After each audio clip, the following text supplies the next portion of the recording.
Que peut contenir le testament? Le testament a des sujets extrêmement variés, mais dans les grandes catégories, nous voyons apparaître dans nos dossiers les legs universels. Il s'agit pour le testateur de léguer l'ensemble de son patrimoine à une ou plusieurs personnes. Ce legs universel est un legs de l'actif, mais retenez-le, le legs également du passif. Attention aux successions dont vous ne maîtrisez pas le contenu. Fort heureusement, la loi vous permet d'accepter purement et simplement, refuser, mais également d'accepter à concurrence d'actifs nets, c'est-à-dire autrefois sous bénéfice d'inventaire.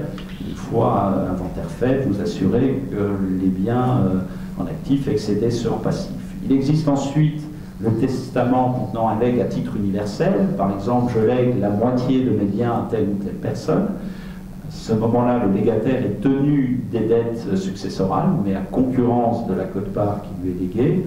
Enfin, très classique, le particulier, je lègue ma maison de Juillan-Josas à telle ou telle personne.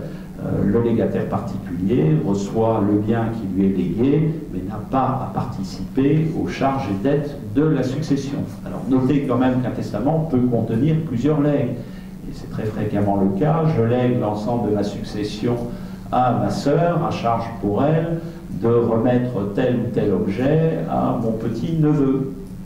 On peut, dans un testament, nommer un exécuteur testamentaire lorsqu'on a crainte que la qualité, l'âge, les compétences des légataires ne leur permettent pas de gérer au mieux les biens faisant partie de l'héritage. Je pense ici notamment aux sociétés qui doivent continuer leur vie. On peut également nommer un tuteur lorsque l'on a face à soi des enfants, des petits-enfants restant mineurs ou potentiellement au jour du décès. On peut également nommer le bénéficiaire d'une assurance vie dans son testament. Le sujet est double. D'abord, avoir la garantie que le contrat sera bien connu du bénéficiaire. Il existe un certain nombre de contrats d'assurance vie qui n'ont pas été dénoués, puisque le testateur, souscripteur du contrat n'étant plus, les papiers disparus, personne ne sait qu'il existe un contrat d'assurance vie. Deuxième intérêt de la nomination d'un bénéficiaire dans le testament, c'est son caractère secret, ne permettant pas au bénéficiaire potentiel de l'accepter par anticipation. Si votre bénéficiaire d'assurance vie est informé du contrat que vous vouliez lui souscrire, en écrivant à la compagnie d'assurance qu'il accepte le contrat est scellé. D'où l'intérêt de le faire figurer dans un testament. Alors, on a également des legs avec charge. Très souvent, lorsqu'il s'agit de legs à des associations fondations, il peut être prévu l'obligation pour l'institution caritative d'avoir à entretenir, aux frais de la succession, une sépulture pour soi ou ses parents. On a également un dispositif lié aux libéralités graduelles et résiduelles. La libéralité graduelle est prévue par le Code civil. Il s'agit d'une libéralité, une donation à legs, revêt d'une charge comportant l'obligation pour le donataire ou le légataire de conserver les biens ou droits qui en sont l'objet et les transmettre à son décès à un second gratifié désigné à l'acte. La libéralité résiduelle est une variante, il peut être prévu dans la libéralité que la personne sera appelée à recueillir ce qui subsistera du don ou du legs, fait un premier gratifié à la mort de celui-ci. Alors, le législateur n'a prévu aucune restriction concernant les bénéficiaires d'un legs graduel ou résiduel. Il peut s'agir d'une personne physique, il peut s'agir d'une personne morale, fondation ou association. Les libéralités graduelles et résiduelles ont en commun, elles mettent en scène trois personnages. Il y a le disposant, le testateur, celui qui rédige le testament, il y a le légataire premier gratifié et le légataire second gratifié. Pour autant, elles diffèrent par l'engagement que prend le premier légataire. Dans la libéralité graduelle, il y a une obligation de conservation du bien donné et légué. Le bénéficiaire en premier peut en jouir, mais ne peut en rien ni vendre ni donner. Dans la libéralité graduelle, le bénéficiaire en premier use et dispose des biens, et ce n'est que le reliquat que l'on appelle le résiduum qui est restitué au second gratifié. Résiduel, pardon, je me suis emmêlé dans le résiduel et le graduel. Alors on peut illustrer ça par des exemples pratiques, les cas du partenaire pacsé où monsieur sans enfant consent une libéralité graduelle au profit de sa compagne, avec laquelle il est lié par un pacte, à charge pour cette dernière si elle lui survit, ce qui s'avérera être le cas, de transmettre à son propre décès les biens objets du legs à une seconde personne, à savoir le neveu. Alors la première gratifiée, la partenaire pacsée, conserve sa vie durant le bien, qui est le bien de famille, mais à son propre décès, ce bien revient au neveu et le bien regagne ainsi le giron familial. Deuxième cas de figure, c'est le cas de l'enfant handicapé. Monsieur a un enfant handicapé et envisage un legs résiduel au profit de cet enfant fragile. Il donne donc de son vivant un portefeuille d'actions à son enfant handicapé. En réalité, il le donne, mais il continue à le gérer, puisqu'en bon père, il est à la fois le protecteur affectif, mais le gestionnaire de patrimoine de son fils. Mais ce portefeuille est donné en résiduum à une association ou un établissement public qui, à son décès, en réalité, récupérera le portefeuille et le gérera au mieux dans l'intérêt de l'enfant qui n'a évidemment pas de compétences dans ces situations pour gérer lui-même ce portefeuille. Bon, ce sont des libéralités avec réserve et charges qui permettent, vous l'aurez compris, la protection, la conservation des biens dans la famille. L'intérêt du dispositif, il est lié à sa taxation favorable, puisque les textes du Code général des impôts prévoient que ces mutations qui sont doubles, puisqu'on a du testateur au premier gratifié, du premier gratifié au deuxième gratifié, deux mutations. Le législateur considère qu'il y a une première mutation qui s'opère au décès du testateur, qui est taxée en fonction du lien de parenté entre celui-ci et ses héritiers, et lorsque le premier gratifié décède, une deuxième mutation s'ouvre, et cette deuxième mutation a cela de particulier que la taxation va s'appliquer non pas en fonction du lien de parenté entre le premier et le deuxième gratifié, mais entre le deuxième gratifié et l'auteur du testament. Et souvent le deuxième gratifié a des liens familiaux qui le font bénéficier d'une fiscalité plus favorable. Qui plus est, la taxation supportée par le premier vient en déduction de la taxation supportée par le second. Donc ce sont des dispositifs qui ont pour utilité l'idée d'une conservation des biens, mais également une fiscalité qui est pour le moins avantageuse. Je vais laisser la parole à Marianne qui va évoquer une disposition particulière qui concerne votre maison, HEC, sur laquelle Marianne avait plusieurs mots à vous dire. Oui, donc un legs avec charge, ça peut être également un legs avec la charge de constituer une fondation abritée. Il faut savoir que depuis 2010, la fondation HEC est une fondation abritante. À l'heure actuelle, elle abrite 4 fondations. La fondation 104 en mémoire de monsieur et madame Tétinger. Donc c'est une fondation qui œuvre pour l'égalité des chances. La fondation Bernard-André Parent, qui a pour objet la recherche sur le développement du management géospatial.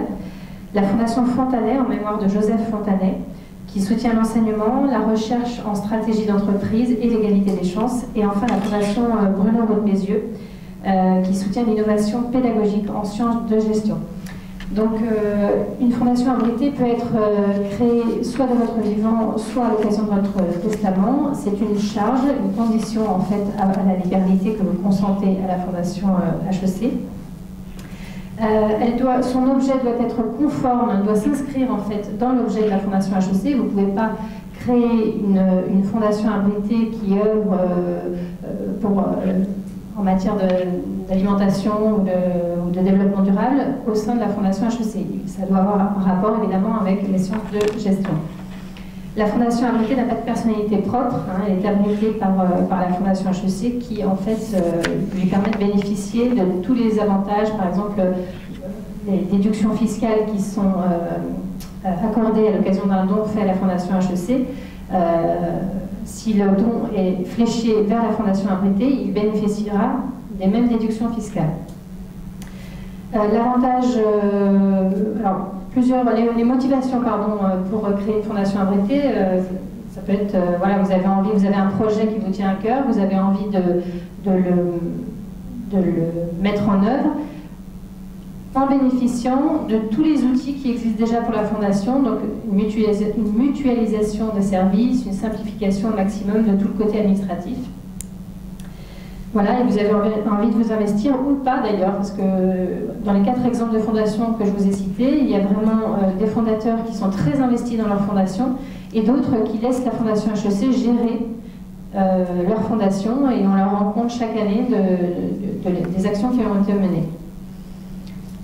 Voilà, je vais vous parler également de 3 autres exemples. Alors un qui est la délivrance de legs particuliers nets de frais et droits, ou comment donner à la Fondation, léguer à la Fondation sans déshériter ses héritiers. Donc ça c'est intéressant. Et je vais vous parler également du legs démembré. Alors j'aurais pu mettre la libéralité démembrée puisque dans l'un et l'autre des cas, que ce soit la donation temporaire d'usufruit ou la donation de la nue propriété, en fait on peut le faire de son vivant. Mais la nue propriété, on peut également la léguer. Alors, ces 3 exemples. Tout d'abord, le legs universel consenti à la Fondation HEC. Je vous ai mis l'exemple sur la diapo afin que vous voyez tout de suite où je veux en venir. Dans le premier cas, donc vous avez un monsieur A, dont le patrimoine est évalué à peu près à 800 000 €. Il n'a pas d'enfant, pas de conjoint, et il a un frère, c'est son seul héritier. Donc j'ai fait assez simple pour la compréhension de tout le monde. Donc, le premier cas, ce monsieur n'a pas rédigé de testament. À son décès, c'est donc son frère qui hérite de l'ensemble de ses biens. Le montant des droits à payer, je l'ai calculé, il est à peu près de 350 000 €. Donc, ces 350 000 € viennent en déduction des 800 000 € du patrimoine. Il lui reste à la fin 449 000 € à peu près. Deuxième cas, ce monsieur rédige un testament dans lequel il nomme la Fondation HEC légataire universel de ses biens, à charge pour la Fondation de distribuer à son frère un legs net de frais et droits de 449 000 €. Donc du même montant au final que celui qu'il aurait reçu s'il n'y avait pas eu de testament. Donc là on comprend que le frère à la fin aura exactement la même somme. Et qu'est-ce qui se passe? En fait, la Fondation HEC va prendre en charge les droits liés à ce legs. Donc, elle va payer les mêmes droits que le frère, elle va être imposée au même pourcentage, 45%, mais sur la base des 449 000 €. Donc, elle va payer 192 000 € de droits à l'État. Elle va également délivrer le legs de 449 000 €. Et au final, il va lui rester 157 000 €. Le perdant dans l'histoire, vous l'aurez compris, c'est l'État. C'est une façon d'orienter votre impôt, c'est une façon de choisir en fait qui seront les bénéficiaires de votre legs. Vous pouvez très bien décider que les droits de succession bénéficieront à un projet d'intérêt général que vous choisissez plutôt qu'un projet choisi par l'État. Voilà, deuxième exemple que je voulais vous donner, je vais passer assez vite parce que le sujet aujourd'hui c'est la succession et non pas la donation, mais je voulais quand même vous dire un petit mot de la donation temporaire d'usufruit qui a quand même ses avantages, notamment si on est imposé éventuellement à l'ISF. Donc il faut juste savoir, je ne vais pas rentrer dans le détail parce qu'on n'a pas énormément de temps non plus, qu'il y a un certain formalisme à respecter. L'acte doit être passé devant notaire, la donation doit être consentie à une fondation reconnue d'utilité publique, comme la Fondation HEC. Elle doit avoir une durée comprise entre 3 et 30 ans. Elle doit permettre de réaliser l'objectif de la fondation et elle doit préserver les droits d'usufruitier. Il faut la donation doit porter sur un bien qui génère des revenus pour la fondation. Par exemple, la Fondation 104 bénéficie d'une donation temporaire d'usufruit sur un appartement à Paris. L'appartement est loué et les revenus de cet appartement servent à financer les actions de la Fondation 104. Le gros avantage, c'est que la donation temporaire d'usufruit permet aux donateurs de soustraire du calcul de l'ISF la totalité du bien donné, la valeur en pleine propriété du bien donné. Donc vous imaginez, effectivement le gain que ça peut générer. Autre avantage quand même, je voulais vous le dire aussi, au moment de son décès, c'est-à-dire si le donateur décède alors qu'une donation temporaire d'usufruit est en cours, en train de produire, ses héritiers, s'il a des enfants par exemple, du coup ne vont recueillir que la nue propriété du bien donné. Donc ils vont être taxés. Alors cette nue propriété sera complétée par l'usufruit quand la donation temporaire d'usufruit cessera, arrivera à son terme, mais au moment de la succession, ils ne seront taxés que sur la valeur de la nue propriété. Ce qui peut être intéressant, d'autant que l'usufruit c'est un usufruit spécifique, hein, puisque l'usufruit est calculé d'après l'âge de l'usufruitier. Or, une fondation, il est difficile de réellement lui donner un âge. Donc en fait, l'usufruit est égal à 23% par période de 10 ans. Donc si la donation est en cours d'exercice et qu'elle dure encore un an, on déduira 23% de la valeur du bien. Alors, un mot aussi sur la donation en nue propriété. Donc celle-ci vous permet de réaliser à la fois une économie d'impôt à l'ISF, mais également une économie d'impôt à l'IR. Alors là, de la même manière que pour la donation temporaire de l'usufruit, la donation de la nue propriété doit être réalisée par acte notarié ou par testament. Donc le principe, c'est que la nue propriété du bien est donnée ou léguée à la fondation et l'usufruit est réservé ou légué à une autre personne. Ce faisant, cet usufruitier donc continue à jouir du bien. Un appartement, il peut y habiter, il peut le louer, il peut le prêter comme il veut, et ce jusqu'à son décès. Au niveau de l'ISF, ne sera déclarée que la valeur de l'usufruit. C'est une exception à l'article 885 du Code général des impôts. Et ce n'est possible que si la nue propriété a été donnée ou léguée à une fondation. Ce n'est pas possible en faveur de vos enfants, par exemple, ou d'une personne physique. Donc, bien sûr, on voit tout de suite l'intérêt. Ça permet de payer moins d'ISF. Et en plus, la valeur donnée, donc la valeur de la nue propriété, donne lieu à l'émission d'un reçu fiscal. Ce qui signifie que, pour l'impôt sur le revenu, vous allez pouvoir déduire 66% de la valeur de la nue propriété de votre impôt.